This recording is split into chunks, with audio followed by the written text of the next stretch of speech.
弟兄姐妹，大家平安。我们今天进入到了马可福音的11章第1节到第11节。马可福音这段经文呢，记载耶稣他在世上要进入耶路撒冷进行他在最后一个礼拜在世上的日子。那在这边呢，一开始呢，他就差派门徒，他要吩咐门徒，要门徒去借一匹驴驹去借一匹小驴来这匹小驴呢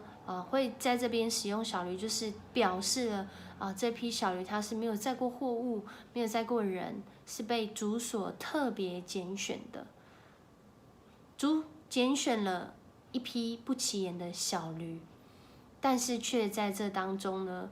不仅是应验了旧约先知书所说的话，也让人看到耶稣的工作常常是让人意想不到的。在那个时代里面，一位君王他凯旋归来，通常是骑着战马，然后接受了人民的欢呼，那种感觉是非常得意的非常好像有胜利感跟成就感的。人民也是把他的外衣脱掉，然后铺在地上，让这个君王骑着战马来经过。可是在今天的场景，我们却看到的是一样的场景，一样的状态，而在这当中呢，人人在喊何撒那，何撒那归于这个尊荣颂赞都归于这个至高的主，何撒那。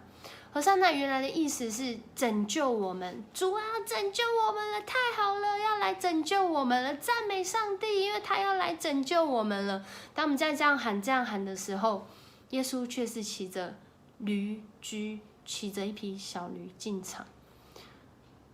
在这里呢，就很清楚的表达了，借着小驴的这样的一个形象，让人看见耶稣他带来的拯救是一个温柔谦卑式的拯救，是一个好像在我们日常生活中很常见的这个驴驹，很常见的小驴，可是主却要使用它，跟他一起，在他救赎的计划里面，要来成就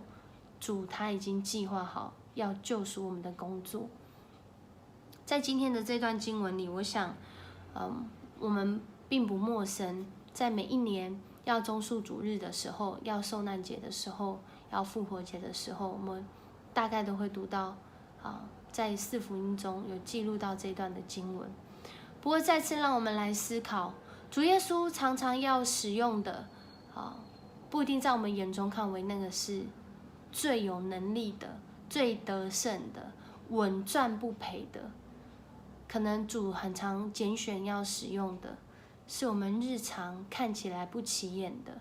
甚至在我们日常已经习以为常、觉得很习惯的人事物。主的拣选很奇妙，但是却让我们有份于他的荣耀计划里。或许你觉得你是一个很卑微不起眼的人，没有什么能力，或者是你觉得你没有什么特别厉害之处，不过主却都能够拣选你，在今天不要再用我们自己的想法，而是用他的想法来过新的一天。我们一起来祷告。爱我们的主耶稣，谢谢你拣选我们听见你的话语。主啊，你荣耀的计划，主是那样的温柔谦卑，你谦卑自己，也谦卑的邀请我们这么有荣幸的参与在你荣耀的服事里。主啊，我们恳求主你来帮助我们，让我们不只是用我们自己的眼光，而是能够敏感于觉察于主你看待我们，看待这世上，看待你救赎计划的眼光。求主赏赐给我们，好叫我们能够与主你来同工同行。主，谢谢你拣选我们再次来到你的面前，透过今天的话语，让我们看见主啊，你的拣选是超乎人所求所想。主，你的拣选也是一般日常就在我们生活中发生。愿我们紧抓住这样的恩典，与主你来经历在主里面这个荣耀，但也可能受苦，却是在主里面与你一同同死同埋葬同复活的得胜经验。我们这样祷告是奉主耶稣的名求，阿们。